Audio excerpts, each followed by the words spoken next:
આજના વિડીયોમાં તમને ખબર પડી ગઈ હશે કે આપણે શું કરવાના છે. તમને બહુ જ સારી રીતે દેખાતું હશે. મેં બોર્ડ ઉપર લખ્યું છે.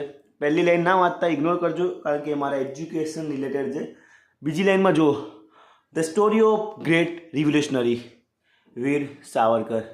તો એમની સ્ટોરી મારા અંદાજમાં આખી જીવનની સ્ટોરી તો ના કહી શકાય, પરંતુ એક બુક છે જેને હું મારી રીતે તમારી સામે પ્રસ્તુત કરીશ. અને કેવી રીતે એક દેશભક્ત એક દેશ માટે આટલું બધું કરી શકે છે એનું વિશે આપણે જાણીશું. તો સ્ટોરીની શરૂઆત થાય છે એવી આશા છે કે તમે આખો વિડીયો પૂરો જોશો. આ વિડીયોને લાઈક કરશો, શેર કરશો, ચેનલને તમે સબસ્ક્રાઇબ કરશો, એ આશાથી જ આગળ વધીશ.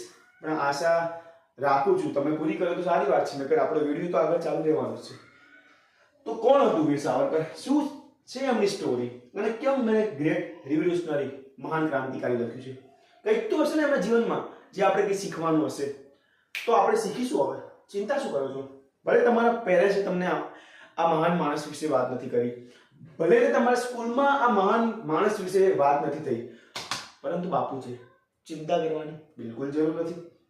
કોણ છે, શું છે, એમણે કેવા કામ કર્યા, શું સ્ટ્રગલ એમને સહન કર્યા, જે આપણા જીવનમાં ગમે તેવા સ્ટ્રગલ હોય ને એમના સ્ટ્રગલ સામે 1% પણ નહીં જ હોય, મતલબ નહીં જ હોય. તો હું તમને વાત કહેવા જઈ રહ્યો છું વીર સાવરકરજીની. તો સ્ટાર્ટ કરીએ કે વિનાયક વીર. જો ભાઈ, પહેલી એક વાત કે વીર જન્મથી નહોતું લાગ્યું. એમનું નામ કે વીર સાવરકર નહોતું, નામ હતું વિનાયક દામોદર સાવરકર. વીર તો એમના કામોથી લાગ્યું છે. આ વીર શબ્દ જેવા તેવા માણસનું કામ નથી મારા વાલાઓ. એના માટે બહુ બધું સંઘર્ષ કરવું પડે. એ પોતાની જાતને તમારે બલિદાન આપવું પડે અને કોઈ દેશ માટે અથવા કોઈ સમાજ માટે એટલું કામ કરવું પડે જે લોકો માટે ખાલી સપનું હોય. તો હું આગળ આવીશ, તમને સ્ક્રીન ઉપર એક ફોટો પણ બતાવી દઈશ, વાંચી તો નહીં શકો. કે 1 જુલાઈ 1910 ઇંગ્લેન્ડથી સ્ટીમર SS મારિયા એક ભારતીય રાજદ્વારી કેદીને લઈને ભારત આવવા નીકળી. શું કીધું? ફરી એકવાર, ભારતીય રાજદ્વારી કેદીને લઈને ભારત આવવા નીકળી. કેદીના સાથીદારો અને ટેકેદારો એમને અધવચ્ચેથી છોડાવી જશે તેવો ભય હોવાને લીધે સ્ટીમરે નિયત રસ્તો લેવાને બદલે માર્ગ પરિવર્તન કર્યું. સૌથી હરામીમાં હરામી કહીએ આપણે તો અંગ્રેજો. મુગલ્સ કરતા પણ હાઈ લેવલના હરામી હતા, કારણ કે મુગલ્સને ઇન્ડિયામાં રહીને ઇન્ડિયામાં પોતાનું રાજ્ય સ્થાપિત કરવું હતું, અને અંગ્રેજને આપણા દેશમાં રહીને આપણા દેશને ગરીબ બનાવીને પોતાના ઇંગ્લેન્ડને અમીર કરવું હતું, ક્રાઉન સુધી પૈસા પહોંચાડવા હતા. તકલીફ ત્યાં હતી ને. તો આગળ જઈએ, આપણે શું કહેવા માંગે છે કે બરાબર 6 દિવસ પછી સ્ટીમર ફ્રાન્સના માર્સેલ્સ બંદરે પહોંચ્યું. બળુકો અને ટેકેદારોમાં એક આરાધ્ય દેવ જેવી પ્રતિષ્ઠા ધરાવતો કેદી હોવાથી એની દેખભાળ માટે ચાંપતો બંદોબસ્ત હતો. કોની વાત થાય ખબર પડી ગઈ ને ભાઈ? હું પણ માનું છું, મેં તમને પહેલા પણ કીધું, હું પણ માં સરસ્વતી, ગોડેસ સરસ્વતીમાં માનું છું, પરંતુ શ્રદ્ધા રાખું છું. કેમ? તમે એમનો ફોટોને ધ્યાનથી નિરીક્ષણ કરશો તો તમને આ મ્યુઝિક દેખાય છે. મ્યુઝિક જે તમારા મનને શાંતિ આપે. બીજું, હાથમાં તમને માળા દેખાય છે. માળાનો મતલબ તમે કોન્સન્ટ્રેટેડ હો. પછી તમને હાથમાં વેદ લખેલું છે, એનું મસ્ત પુસ્તક હોવા જોઈએ. નહીં કે માત્ર ખાલી તમારા ભણતરના, પરંતુ તમારી બુદ્ધિને પાવરફુલ બનાવે એવા પુસ્તક. અને પછી એમની શાંત મુદ્રામાં તમે નીચે બધી જ દીવો પણ એક પ્રતીક છે અંધકારમાંથી પ્રકાશમાં આવવું. પછી આ આપણા મોરનું પીછું, જે કૃષ્ણ ભગવાન જે કહે છે કે કુરુક્ષેત્રમાં મહાભારતનું યુદ્ધ કરવાથી માંડીને મેં બધી લીલા રચી છે તમને સમજાવવા માટે. બહુ બધું શીખવા મળે છે તમને મા સરસ્વતીના ફોટોમાંથી. જો શીખી શકો તો. ખાલી પગે લાગીને તમે એમનું અપમાન કરો છો, પરંતુ એમના આખા ફોટાનું નિરીક્ષણ કરીને તમે એમાંથી ઘણું બધું શીખો છો મારા વાલાઓ. તો અંતે પાછા આવતા રહીએ કે આગળ એવી વાત થઈ કે પ્રખ્યાત સ્કોટલેન્ડ યાર્ડના ઇન્સ્પેક્ટર જોન પાર્કર અને મુંબઈના નાયબ પોલીસ નિયામક પવાર બે પોતાના રસાલા સાથે ચોકીદારી કરી રહ્યા હતા, પરંતુ કેદી પણ ચકોર હતો. લે આ મારા ભાઈ, આ નામ છે ને મારા લખતા લખતા છે ને મારે નમવું પડે, કારણ કે હું વિનમ્ર છું આવા માણસો માટે. હું નમી નહીં, હું આખું ઝૂકી જાઉં છું, હું ઊંઘી જાઉં છું, સાક્ષાત દંડવત પ્રણામ કરું છું આવા માણસોને, કારણ કે એમના કામ જ એવા છે. હું દરેક માણસને, હું ક્યારેય વડીલોને નથી નમતો જો એમના કામ એવા સારા ના હોય તો, પરંતુ નાના બાળકને પણ નમી જવું જો એની વિચારધારા ક્રાંતિ જેવી, ક્રાંતિ તરફ વળતો. આગળ એવું કહેવાય છે કે એને મનોમન એક યોજનાને આકાર આપી દીધો હતો, એટલે એમણે કુદરતી હાજતે જવાનું બહાનું કાઢ્યું અને પાયખાનાના નાના અમથા બાકોરમાંથી સમુદ્રમાં ઝુકાવી દીધું. એક વસ્તુ યાદ રાખજો, લાઈફમાં ડેરિંગ કોણ કહેવાય? મેં તો થોડા ઘણા લીધા હશે, નાના મોટા, પરંતુ આ માણસ, ફરી કહું, હું તમને ફોટો બતાવી દઈશ, બહુ ખતરનાક. ડેરિંગ એટલે યાર બહાનું કાઢ્યું કે I want to go to the washroom, nature call, ગયા. સ્ટીમરનો કાચ ફોડીને, અથવા બારી હશે, મને નહીં ખબર, સમજો બારી ખોલીને કૂદકો મારવો, બી ક્યાં? સમુદ્રમાં. અને કઈ જગ્યાએ? વચ્ચે હોવા છે. એમને ખબર છે કે આવું મિનિમમ 5-6 કિલોમીટર તો મારે તરવું જ પડશે, અને માણસ કૂદકો ત્યારે જ મારે જાય તરતા આવડે. એવા માણસ હતા કે એમને સમજી જાઓ કે એમને એમના જીવનથી કંટાળીને એમના જીવનનો અંત લાવવો હતો, એવું બિલકુલ નહોતું. પરંતુ એમના કામ હતા ક્રાંતિના. એમને છૂટવું હતું અંગ્રેજોના ચંગુલમાંથી, એમને પકડી રાખ્યા હતા. તમે જ્યારે કોઈ માણસને પકડવા જાઓ ને તો સૌથી પહેલા છૂટવા માંગ્યું. એટલે માણસ જોડે પણ જ્યારે જાઓ ત્યારે એને ઓપનનેસ ફીલ કરવા દો, જેથી તમારી જોડે એકદમ ફ્રીલી વાત કરી શકે. આગળ જઈએ, આપણે અંદર આવીએ કે ચોકીદારોની ફોજ જોતી રહી. સ્ટીમર ઉપર બુમરાણ મચી ગઈ.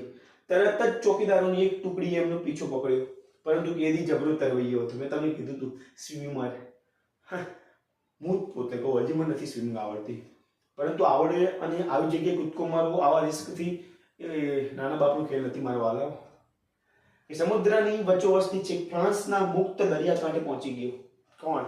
આપણા વીર સાવરકર. આંતરરાષ્ટ્રીય કાયદા મુજબ હવે અંગ્રેજો એમને પકડી શકે એમ શું પણ ઉભા એમ ન હોતા.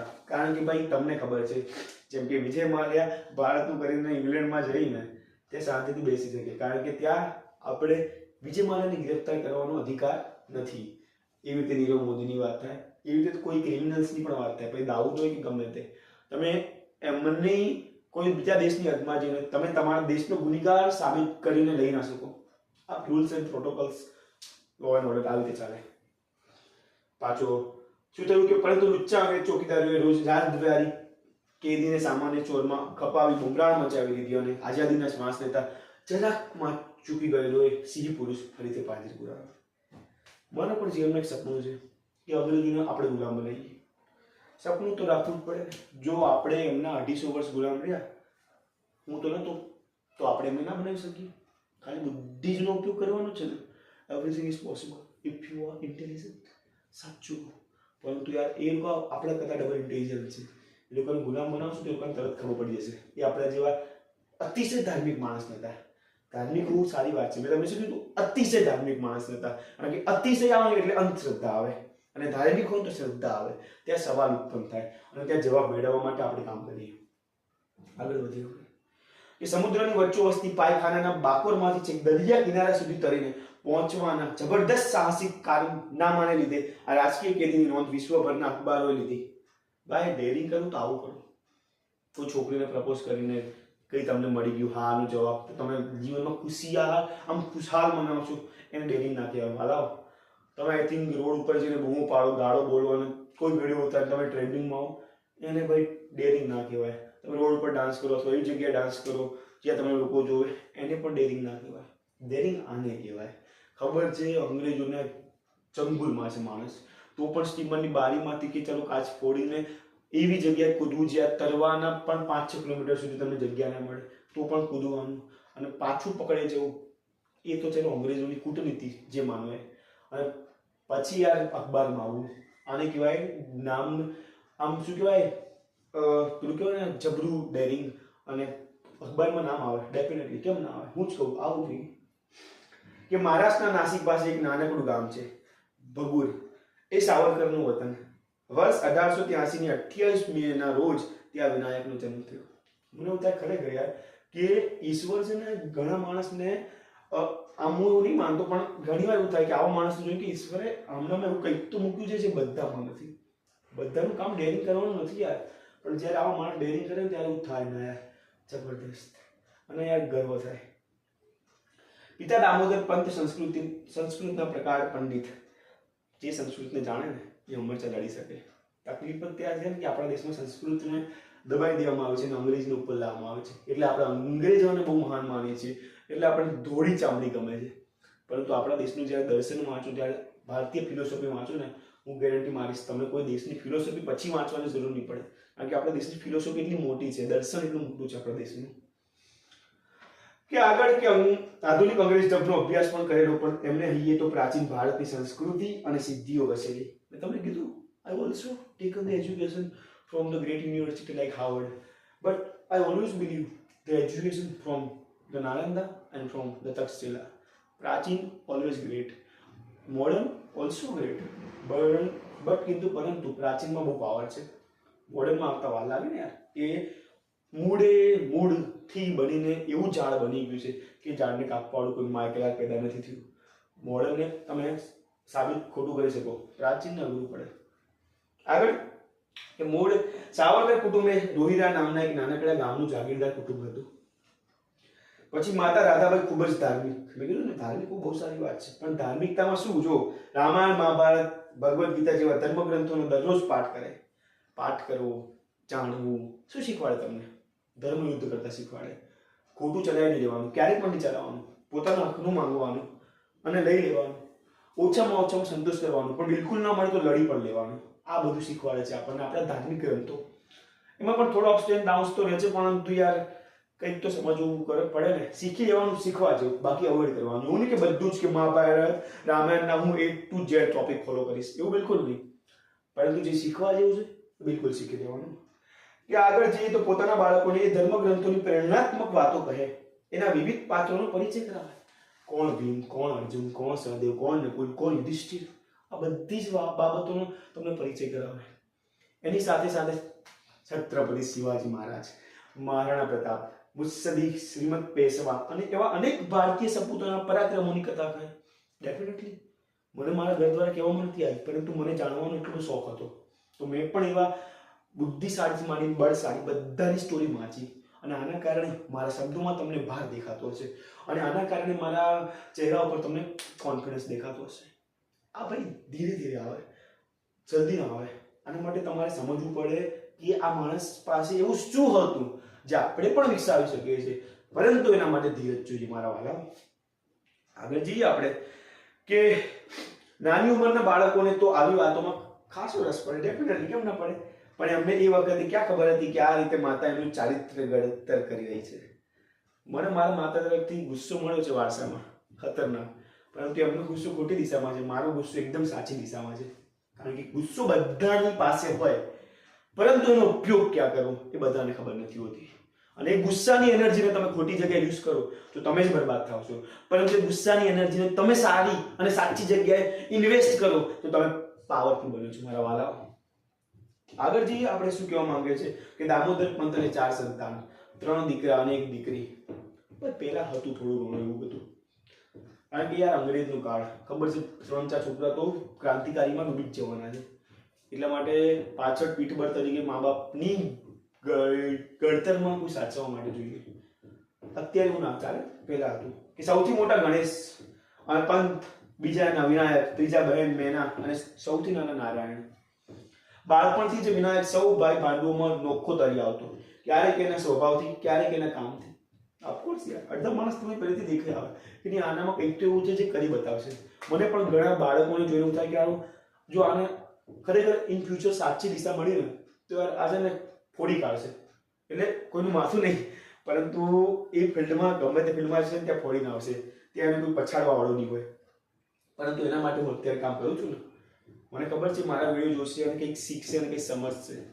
બહુ મોટું કામ કરવું પડે યાર. જો તમને કોઈને દિશા બતાવી હોય તો તમારે, મેં બહુ મહેનત કરી, સ્કૂલોમાં ગયો, હું બહાર ગયો, લોકોને કન્વિન્સ કરવાનો ટ્રાય કર્યો, પણ બધી જગ્યાએ મને નિષ્ફળતા મળી. એટલે પછી મારે એટ ધ એન્ડ આવે કે મેં કીધું હવે ઓનલાઈન. હું કેમેરા ફ્રેન્ડલી પહેલાં એટલો બધો નહોતો, મને પણ શરમ આવતી હતી, બોલવામાં અચકાટ થતી હતી, પરંતુ મેં કીધું યાર હવે કંઈ કરવું જ છે તો શરમ બરમ જાય તેલ લેવા કરવું તો પડશે. નો એની શરમ, only work for my countries people. આગળ જઈ મારા વાળાઓ કે છેક નાની વયથી જ વિનાયક તોફાની, સરખી ઉંમરના બીજા બાળકો કરતા એના રસ રુચિ જરા જુદા. બીજા બાળકો જ્યારે સીધી સાદી સરળ રમતો રમતા ત્યારે વિનાયકની તો ઘોડે સવારી અને લાઠીદાવ જેવી સાહસિક રમતોમાં વધુ રસ પડતો. ભાઈ ઘોડે સવારી હું હજી નથી બેઠો, બાપુ છતાં શીખવાની છે. લાગે ગોળાને કંટ્રોલમાં કરવું, જે મારા પ્રતાપની બધી વાતો ચેતક માને એવી રીતે કોઈ ગોળાને કંટ્રોલ કરવો એ નાના બાપનો ખેલ નથી. બહુ બધી ટ્રેનિંગ આપવી પડે એને, તમારા સુધી અંદરના હૃદયથી હૃદય સુધીના લગાવ હોય તો જ તમારી વાત ગોળો માને. પ્રાણી નથી આ કૂતરું, આ ગોળો છે. એને ગતિમાં દોડાવવું હોય, એને ગતિ અટકાવવી હોય, બધું એના માલિકને આવડે, શીખવું પડે. અને લાઠી દાવ આવી મહાન રમતો રમતા હતા આપણા વીર સાવરકરજી, કે જ્યારે પહેલ વહેલો અને શાળામાં ભણવા મૂક્યો ત્યારે એટલી નાની વયે પણ એ સંસ્કૃતના શ્લોકો અને સ્ત્રોતો સ્વરબદ્ધ શુદ્ધ ઉચ્ચાર સાથે કડકડાટ રીતે સંભળાવતો. ગોખણપટ્ટી નહીં, એવું નહીં કીધું કે સંસ્કૃતના શ્લોકો ગોખી દીધા, ઉચ્ચાર સાથે સમજાવતા કે આ હું શ્લોક બોલ્યો, યદા યદા હિ ધર્મસ્ય ગ્લાનિ ભવતિ ભારત અભ્યુત્થાન ધર્મસ્ય તદાત્માન સૃજામ્યહં પવિત્રાણાય સાધુનમ વિનાશાય ચ દુષ્કૃતમ ધર્મ સંસ્થાપનાર્થાય સંભવામિ યુગે યુગે. આનો મતલબ હું સમજાવીશ પછી, આખો એનો ઉપર વિડીયો બનાવીશ, બિલકુલ ચિંતા ના કરતા. પરંતુ જેમ કે મેં તમને આખો આ શ્લોક બોલ્યો એનું ઉચ્ચારણ શું થાય અને એના ઉચ્ચારણમાં હું મારું બેસ્ટ હજી કેટલું આપું એ સમજાવતા તમારા વીર સાવરકરજી. કે ઘરમાં પિતાની વિદ્વતાનો સીધો લાભ એમને મળ્યો હતો. એટલી નાની ઉંમરમાં એમને વાંચવાનો જબરો શોખ. મને થોડું મોડા આવ્યો પણ આવ્યો ખરા.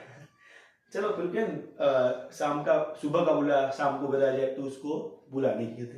मारी एवी जिंदगी है કે બડી તેજ યાદશક્તિ અને પાક્કી સમજનો બેવડો ફાયદો. જ્યારે ભગવાન બુક્સ હાથમાં આપે અને બુદ્ધિ ચાડીને આપે ને ત્યારે એ ખતરનાક ક્રાંતિ લાવે. ક્રાંતિ in sense of the intelligence. આગળ જઈએ આપણે કે એના પરિણામે જે ઉંમરમાં બાળકો કક્કો બાળક શીખવાનું શરૂ કરતા હોય એ સમયે તો વિનાયક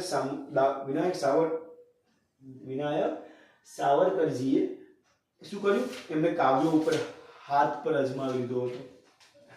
હું આટલો મહાન છું, હું અત્યારે લખી શકું છું, કોઈ કવિતા લખી શકું, રાઇટિંગ કરી શકું, પણ આ તો નાની ઉંમરની વાત થાય છે. મને અફસોસ છે, ચલો હું કરું છું, અત્યારે કરું છું. 8મા ધોરણમાં ભણતી વખતે એમણે એક લેખ લખ્યો, ભારતની ભવ્યતા. એ જાણીતા મરાઠી દૈનિક નાસિક વૈભવમાં છપાયો અને એ પાછો 2 ભાગમાં, કોઈ ફિલર તરીકે નહીં, અતિથિ તંત્રી લેખ તરીકે. 1893માં માત્ર 10 વર્ષની ઉંમરે તો એમના કાવ્ય પૂનાના જાણીતા અખબારોમાં પ્રકાશિત પણ થઈ ચૂક્યા હતા. જોઉં છું અમારા વીર સાવરકરજીનો પાવર. જેવા તેવાની હું વાંચું પણ નહીં, એટલું યાદ રાખજો. જ્યારે બાપુ ભણાવે તમને, જ્યારે બાપુ કોઈના જીવન વિશે કહે ત્યારે માણસ બિલકુલ જેવા તેવાની હોય. હું કોઈ એલ્વિસભાઈ કે કેરીમિનાટીની સ્ટોરી તમને નહીં કહી રહ્યો, હું તમને કહી રહ્યો છું એવા માણસની સ્ટોરી જેના સ્ટ્રગલ્સ જાણીને તમે પણ એવું થશે કે યાર હું નક્કી કરું ને તો મારું જીવન વેડફાઈ જશે. આગળ આપણે આવીએ કે આ અરસામાં જ કોઈ કારણોસર કોમી તોફાનો થયા હતું. યાર અંગ્રેજ હતા ને ત્યારે બધા ના થવાના નાટકો થતા હતા. એમાં શાંત અને સહિષ્ણુ સ્વભાવના હિન્દુઓ વધુ ભોગ બન્યા. અમને ભક્તિ શીખવાડવામાં આવે, અમને એવું કહેવામાં આવે શાંતિ રાખો, ભગવાનને પૂજો, ભગવાનને નમો. પણ અમને ક્યારે એવું નહીં કહેવામાં આવે કે જેમ રામ ભગવાને કાર્ય કર્યું તમે પણ ટ્રાય કર્યો. અમને ક્યારે પણ એવું નહીં કહેવામાં આવે કે જેમ કૃષ્ણ ભગવાનને કુરુક્ષેત્રના રણભૂમિ ઉપર ભગવદ્ ગીતાનો પ્રચાર કર્યો હતો અને શંખનાદ કર્યો હતો યુદ્ધનો, એમ અમને એવું ક્યારે શીખવાડવામાં નહીં આવે. પ્રોબ્લેમ તો ત્યાં છે. તમને એવું કહેવામાં આવે છે કે રામને નમો, કૃષ્ણને નમો. એવું ક્યારે નહીં કહેવામાં આવે કે રામ અને કૃષ્ણ જેવા બનવાનો પ્રયત્ન કરો. એવું નથી કે એવા બની જાઓ, અઘરું છે, પરંતુ પ્રયત્ન તો થઈ શકે ને. Am asking you my dear people. આગળ જઈએ તો એમના મનમાં બાળ સેનાનો વિચાર આવ્યો અને બાળ સેના રચી પણ કરી. इनको कम समझे तो आप सबसे बड़े कमी भी होगे, समझना भाई. આગળ એવું થયું કે ગામમાં જ આવેલા વિધર્મીઓના સ્થળો ઉપર નાની મોટી તોડફોડ કરી પોતાનો ગુસ્સો જરા ઠંડો પાડ્યો. ત્યાં તો સામેથી પણ હુમલો થયો. એવું થયું કે પછી બાળ સેના કઈ કોઈને પૂછવા ઉભી રહે. એમણે પણ હાથમાં જે આવ્યું એ હાજર સો હથિયાર ના ન્યાય લે બુધું ને કર સીધું લે બુધું ને કર સીધું વાળી કરી. ઉંમરમાં મોટા અને સંખ્યામાં પણ વધુ એવા વિધર્મીઓનું ટોળું પોબારા ભણી ગયું. By the power of young revolutionary, the power of teenagers always higher than the elder and old people. આગળ આપણે જઈએ મારા વાલાઓ કે આ ઘટના ઉપરથી બોધપાઠ લઈને વિનાયક લશ્કરી તાલીમબદ્ધ સંગઠનની શરૂઆત કરી. બુદ્ધિ ખતરનાક હતી, હંમેશા એક્ઝિક્યુશન કરતા હતા. એવું નતા કહેતા કે વિચારું હું કરું કે ના કરું, મારે કરવું જોઈએ, કરીશ તો સફળતા, ના મળી તો સમાજવાળા શું વિચારે, મારા મિત્રો મારી ઉડાવશે તો. એવું નહીં, હમ કરેંગે જો હોગા દેખાઈ આएगा. ગામમાં અભ્યાસ પૂરો થયો પછી વિનાયકને નાસિક ઉચ્ચતર અભ્યાસ માટે જવાનું થયું, પરંતુ આ અરસામાં જ માતા રાધાબાઈનું અવસાન થયું. પછી તો પિતા દામોદર રાવ જ ભાઈ ભાંડુ અને માતા અને પિતા બે બની ગયા. ઘરના સૌ સભ્યો માટે રસોઈ પાણી પણ પિતાજી કરતા. બાકીના નાના મોટા કામ ઘરના બાળકો સહાયક બનીને ઉપાડી લેતા. સ્વાભાવિક રીતે ધાર્મિક એવા વિનાયકના ભાગમાં કુળદેવી સિંહ વાહિની માતા દુર્ગાની પૂજા આવી. મને ગમે યાર, હું હંમેશા યાદ રાખજો, મને કોઈ કહે કે કુળદેવીને પૂજો તો હું પૂજું, પણ ખાલી એવું નહીં કે દીવો કરીને આરતી વગાડીને ટાટા બાય બસી. હું કુળદેવીમાંથી શીખું.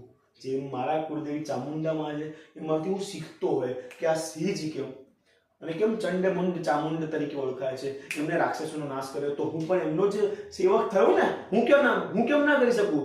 એમને એમના જમાનામાં કર્યો તો હું પણ અત્યારના જમાનામાં કરીશ. એમના જમાનામાં માઇકા લાલ જેવા રાક્ષસ હતા તો અત્યારે એમનો એ સેવક કેમ ના કરી શકે? ઓફકોર્સ કરી શકે. જો તમે માનતા હો તમારા કુળદેવીમાં તો કુળદેવી તમને પાવર આપે છે. એ જ તમારી આગળ ઊભા હોય છે અને એ જ તમારી રક્ષા કરે છે. ખાલી વિશ્વાસ પૂજા અને પ્રસાદથી ના થાય, વિશ્વાસ હંમેશા યુદ્ધથી થાય, એટલું યાદ રાખજો.